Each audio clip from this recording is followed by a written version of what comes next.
Hello doctor, माझ्या लग्नाला 4 वर्ष झालेत पण मला अजून मूल नाही आहे. त्यामुळे मला ट्यूब टेस्टिंग ॲडवाइज्ड होतं.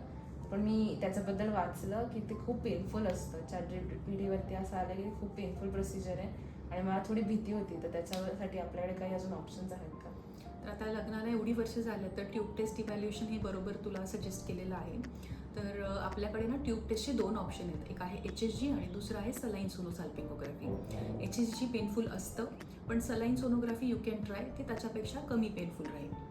की मला ह्याच्यासाठी ॲडमिशन असेल का? म्हणजे मला सुट्टी घ्यावी लागेल का याच्यासाठी? नाही, आता हे बघ, सलाईन सोनोसाल्पिंगोग्राफी आपली 10 ते 15 मिनिटाची प्रोसिजर असते. ही पाळीच्या 7व्या किंवा 8व्या दिवशी, पाळी पूर्णपणे बंद झाल्यानंतर आपण करतो. याच्यामध्ये आपण काय करतो, स्टराईल सलाईन असं इंजेक्ट करतो युट्राईन कॅव्हिटीमध्ये, आणि त्या कॅव्हिटीमध्ये इंजेक्ट केलेलं सलाईन दोन्ही ट्यूब्समधनं स्पिल होते की नाही हे अल्ट्रासाऊंडवर चेक करतो. सो तुला लीव्ह वगैरे किंवा ॲडमिट व्हायची काही गरज नाही. आणि ह्याच्यात जर एखादा ब्लॉक सापडला तर तो तुम्ही इकडेच काढाल? हो, आता जर ब्लॉक समजा नाही, ट्यूब स्पिल आपल्याला दिसलं नाही, तर आपल्याला लॅप्रोस्कोपी करून आपल्याला शोधायला लागेल की कुठे ब्लॉक आहे.